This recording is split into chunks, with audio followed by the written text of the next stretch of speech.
Hello and welcome to the Handicapable Black Woman Throne Room. My view of humanity is a whole new tea. Okay, so just read another. I read some articles. I've been doing some research for one of my main characters in my next novel, but then also, I guess I am watching quite a few female relationship gurus, especially when it comes to women's safety and things like that. And especially since I have had nothing but dating nightmares, I listening to these. Sometimes I'm just like, yep, I made that mistake. I've learned from this. I knew not to make that mistake. And so I'm learning a lot, well, for my writing, but also for my future, because one thing that I mentioned in other videos, but if I have to repeat myself to make for those who will only listen to one or two of my videos, here's one thing: get a prenup. Okay, I'm going to say it one more time. Get a prenup. Get a prenup. Make sure out of everything, like while you're looking for that dress, the wedding dress, the flowers, and coordinating and the location, because yeah, location. But yeah, prenup. Don't forget about the prenup. I am never going to get married, but for those who plan on getting married, for those who one day will get married, prenup. And in this video, it kind of shows one reason why, because especially if you've already been married before and at the result of a divorce, it's like you have to split things up and you have kids. What you got from that marriage goes to the kids. That is the kids. And unless you get spousal support too, but if you get spousal support, that guy was married to you. So that is your money. And this is one reason why, I can't, there was this one, in my opinion, just remember in all of these episodes, everything I say is from my research and everything, but from my research, I come up with my opinions, analysis, and things from my life experience. But I remember there was a Dr. Phil episode, and I tried to dodge that show so much, but there was one where he was doing it on reparations. And I'm like, okay, I got it. In my opinion, he's nothing but a racist, awful, terrible, highly uneducated jerk. But he did one on reparations. And then he ended up finding African Americans who are against reparations. He ended up finding people who are like, well, we can't have reparations because most people are just going to buy shoes and they're not going to know what to do with it. They're just going to spend it all. We first need to be educated on money. We need to be financially educated. And so part of me is like, okay, so instead of saying no, let's work on our public schools to the point where in the economics classes, they can squeeze in more financial knowledge and maybe even bring financial experts into the classrooms. Create a program. I think there are programs where it could be after school or during school where you have financial experts coming in. And because, okay, remember, I used to teach in the inner cities, like Redford, Pontiac, Detroit, even I think one or two in Livonia. I'm trying to remember some, but yeah, Metro Detroit, most majority. Even some outside. Yeah, it's like I was hustling, I was working. Was literally whichever way where I can try to pay off my student loans and try to save up for a house, whatever. But anyway, when I was working at a couple of the schools, because remember, I'm a nerd and I paid attention, or I learned a lot from my parents. Had a terrible relationship, remember, with my mother, but I paid attention. And that's the funny thing, where some parents some parents are going to think that their children or their child are not listening. that they don't know what they're doing, what they're saying, or the actions. They're going to do as I say, not as I do. But your kids are always watching, always listening. They're like parrots. Trust me. It's like in the classroom, I learned so much about some of these people's parents. Remember that one burn where it's like a student told me that I was single, which I wasn't. I was dating the guy for 7 years, but I like majority of my students thought I was single because I kept my private life out of the classroom because, yeah, let's just say they already thought I was a white girl wannabe because of how I speak, how I dressed, and stuff like that. But anyway, it's just when I was in the classroom, when I tried to teach, what I tried to bring into the classroom, I tried to start a stock investing club. I tried to do more financial awareness because I even had with one of my eighth graders, one of the classes for one of the years. I try to do it like, okay, what is going to be your dream job, dream career? And I told them they had to choose three, but I eliminated it cannot be like, I was like, You can work on being a professional athlete, yes. But then I remember I wrote down the facts and the stats on the board of that happening. So I remember I took off two or three different, like, singer, professional athlete, actor, and I think there was a fourth one because I said, like, these you have to take off. Oh, and social media person, because I'm like, yes, you can say, like, you can be one, but that might end up being a side hustle or side money or something you don't know. So I took that off too because all of them were saying that they were going to be YouTubers, or TikTok wasn't really a thing like then, or yet. I think like one or two, yeah, I think literally 1 or 2 years after, like, I was done with K through 12, that's when it came up blazing or whatever.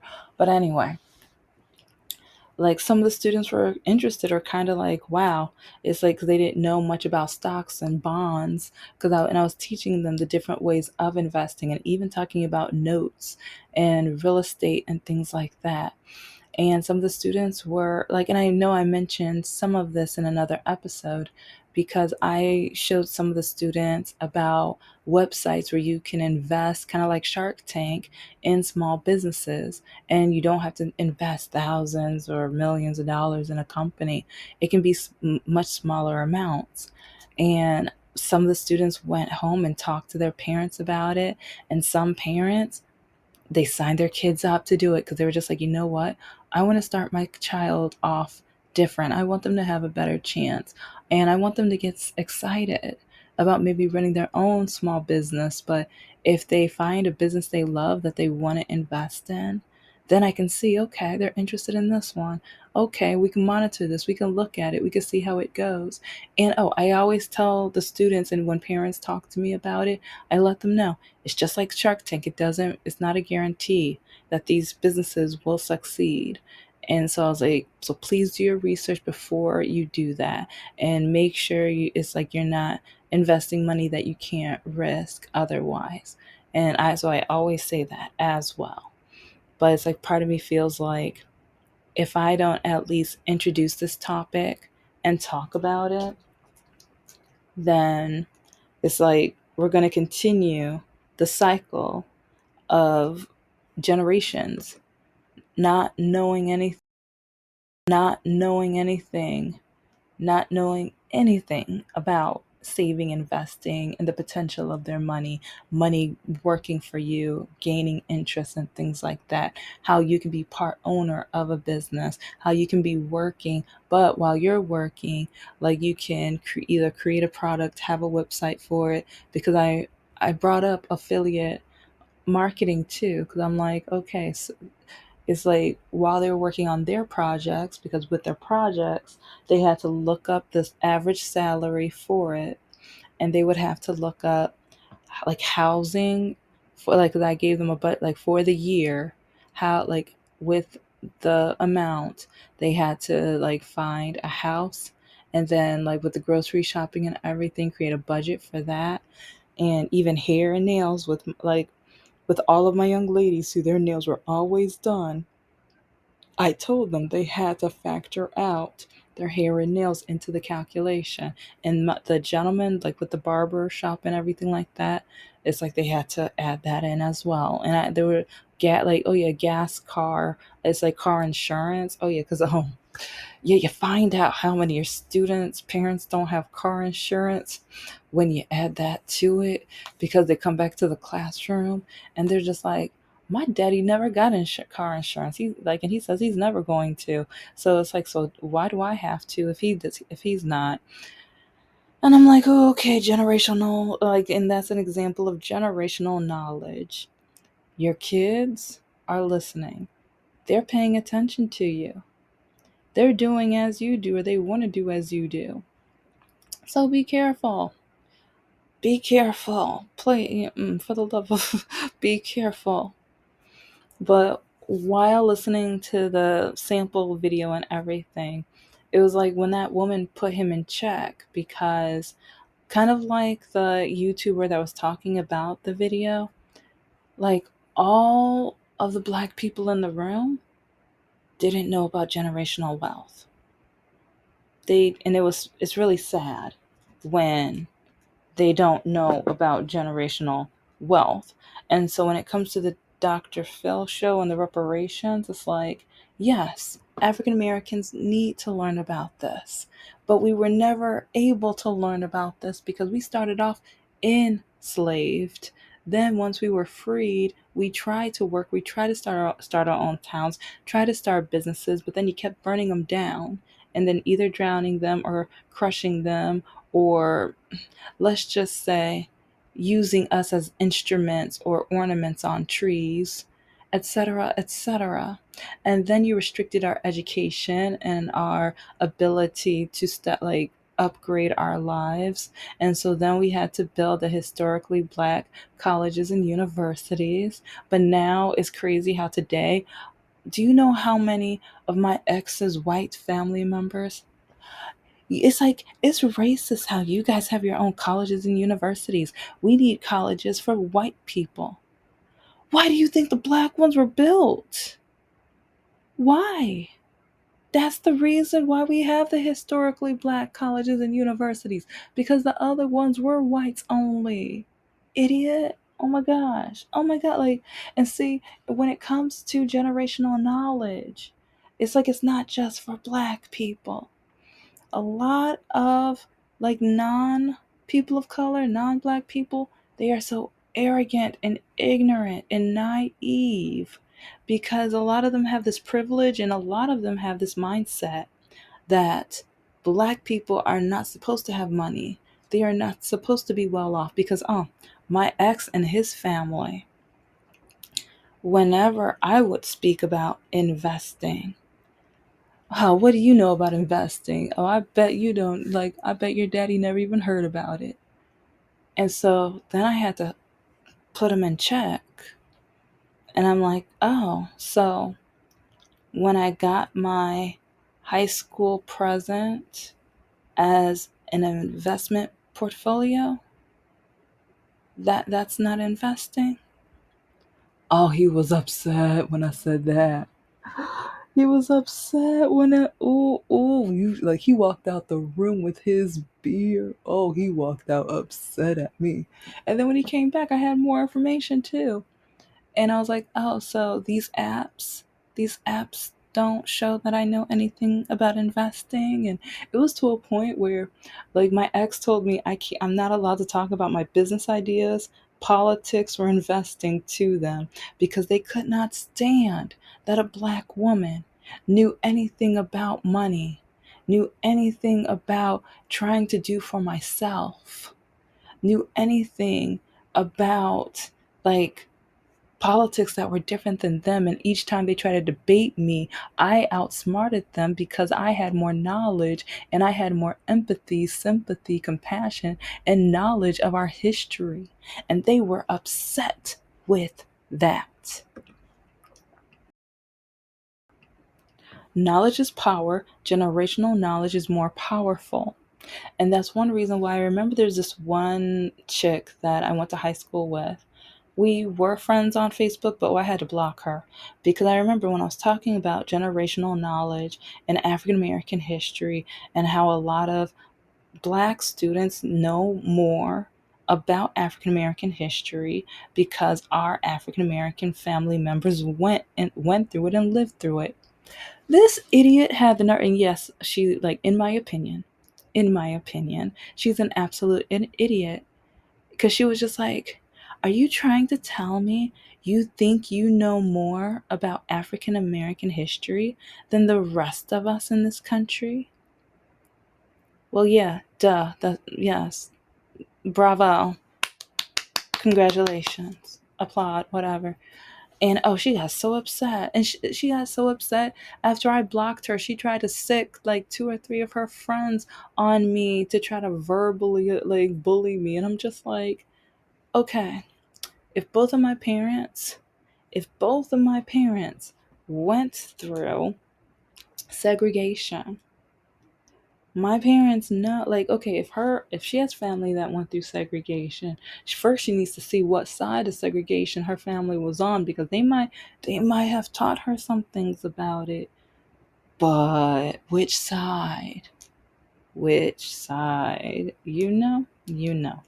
But anyway, it's just to the point where when it comes to education and things like that, like people like this young, like that woman, that chick, whatever, and my ex and his family, especially my ex, oh my gosh, he hated how much education I got. And that, okay, I'm gonna end off talking about Black men because that was something that she brought up that's crucial. But he hated my enthusiasm. And I will admit, like, part of the reason why I've slowed down and I've given up is like after he refused to read my first draft of my novel, when he begged me to start a business and then we started it. But once his roommate was like, wow, she's really amazing. You guys are really gonna, this is gonna be big. This is gonna be, et cetera, et cetera. All of a sudden he was like, nope, we're closing it. And it's like for over 6 months, I was still getting phone calls from like new clients and stuff, and I had to tell them that like that we were closed, and people were like, oh my gosh, but you're so nice and your product, and oh my, like, yeah, had to close. So but don't worry, I'm saying, like, once I get this, like the YouTube channel, the novels and everything together and save enough money, I'm working just so I can start over with that, one goal at a time. Because yeah, disability life. But anyway, it's just like trying to work on my business, and then I was working 4 or 5 jobs, like, well, 1 2 3 4 5 jobs, like, while dating him, it depend. But I was hustling. I was working so many jobs, and with each one, first I paid off the credit cards from when someone stole my credit. I'll tell that story one day. But then student loans, paying off for my textbooks, whatever I needed, blah blah blah. And so then trying to save money so I can buy a house. And oh yeah, I'm gonna get to that story. Oh, I have so many stories to tell, but that, like, get ready for the why I broke up with Mr. No Heart series. It's like I'll have the abbreviation in the subject or the summary or whatever. Yeah, but anyway, all of these things this man hated about me. All of these things he could not stand. He couldn't stand that I had passion, and he couldn't stand that I was trying to build generational wealth. And also, not for him or his children. Because especially when I was going to buy a house, or when I was saving up money to buy a house, he was like, oh, I'll get you a puppy if you buy a house. And I'm like, and at first I was excited about it, but then I realized that's a trap. That's a trick, because he's going to try to move his no good, like, broke tush into the, and bring his daughters. No, your daughters aren't invited. They're not my kids. The oldest one, she can might maybe spend the night here and there. Like, but the youngest one, heck no, she can't even come through the door. When she kicks me and hurts me and calls me out my name all of the time, she is not. It's my house. It's like, and if that's not good for him, then goodbye to him too. but I caught on. I'll tell that whole story another day. But he wanted, like, he kept asking for gas money. He kept trying to borrow, like, he did borrow some money, but he kept wanting. But now I'm going to finish because he's so complicated, and that was a 7-year relationship. So I will tell more on that one in later episodes. But now I got to talk about my black guys. Gotta finish. Okay. And I tried dating black men. I did. But it was so frustrating when around 4 or 5 times, bluntly, black men have told me, you either date me or you get your higher education. You can't do both. I don't want a smart woman. But do you know how many men have told me they don't want a smart woman? Oh my gosh. Oh my gosh.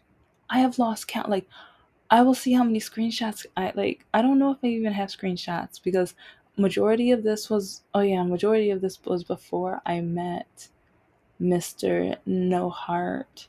But even after I broke up with him and I was getting back into the dating world, a lot of the black men, they're like, oh, you got all this. Why'd you get all this education? You wasted your time. It's like, no wonder you don't have any kids.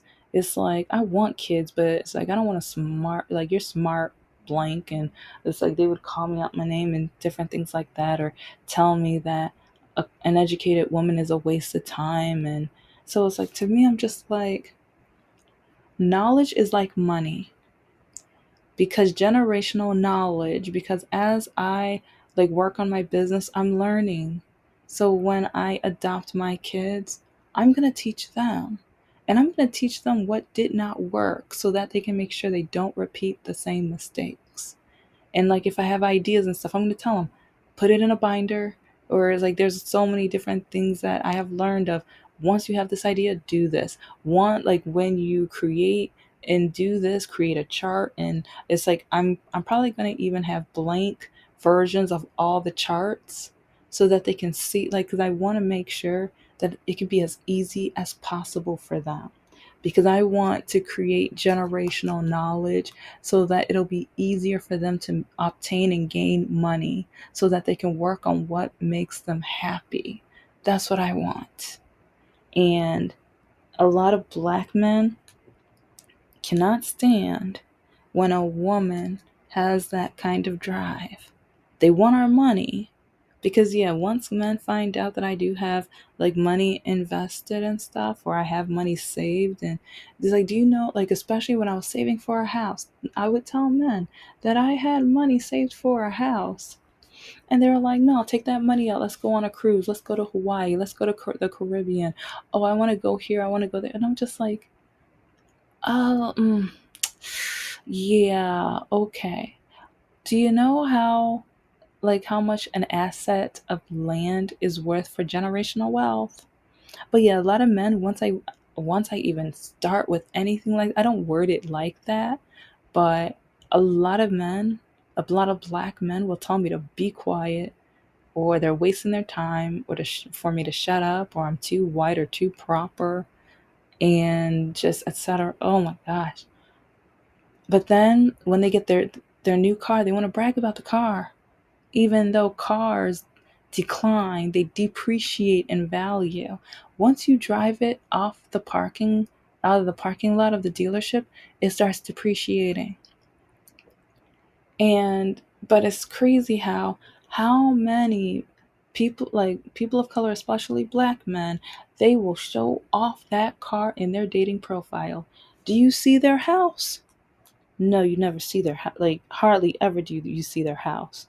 And if you do see their house, you might see like a table with mud. Like, okay, and this is not all men. This is just the dating apps that I've been on, not Bumble. Okay, not Bumble or Hinge, but yeah. Oh, Scout and no, yeah, Scout and Meet Me. Ooh, oh, and Plenty of Fish. Ooh, these are where I see these pictures. It will be like a whole collage of their car, and like them in their car, outside their car, and then a close up of their tires, and or a close up of um the emblem on their vehicle and things like that. And it's just like, okay, what about your house or apartment or whatever? No, really. It's like, and I can show, oh, on in Patreon, on my Patreon, I'm gonna be just loading up. You're gonna see some pictures where you're gonna probably end up laughing, crying, or looking scared or stunned because of some of the pictures that some of these men have in their dating profiles. Yes. And so at the end of the day, like, oh, even more with investing, when I would tell guys that, yeah, I'm writing my books, I'm creating my greeting cards, I'm doing this and that, and they were like, you're doing what men are supposed to be doing. And one, oh, I remember on the phone with one, he told me, it's like, so I'm going to need you to quit doing that so I can get you bent over the bed for 10 minutes so I can dot, dot, dot. And so then you can do what your job is. Your job is to take care of babies. And he was like, I'm glad I caught you at this time. So now I can like help you get to who you're supposed to be. Yeah. Not in those words, but that's a summary. And so, yeah, we have a long ways to go from a black man. And when I was trying to teach in the inner cities, teachers were complaining because some of the students were interested and they wanted to learn. They were excited.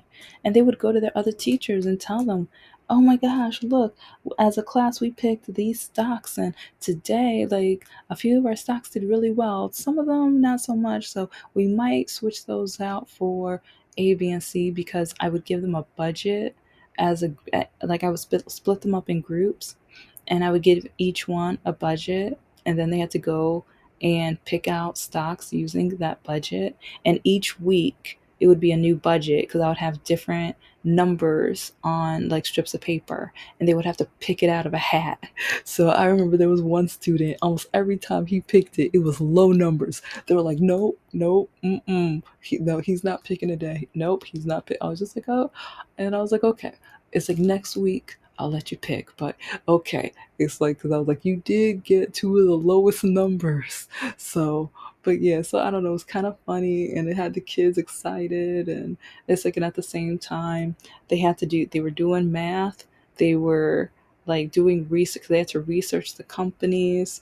And so it's like they were doing a lot of like analysis, they were brainstorming, and they were working as a team. So many things within that.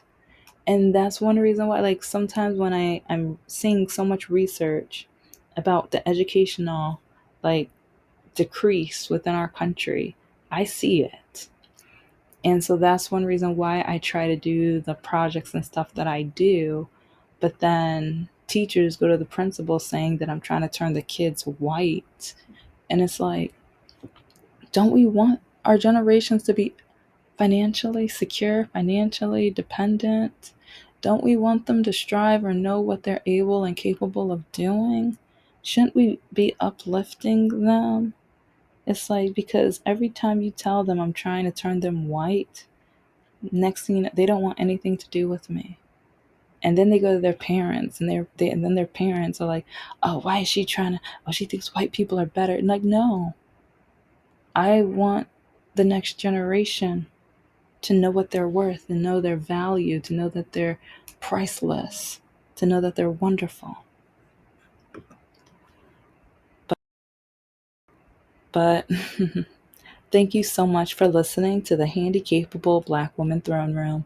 I am a woman, I am of color, and I am handicapable. But most importantly, I am human, and you're human too.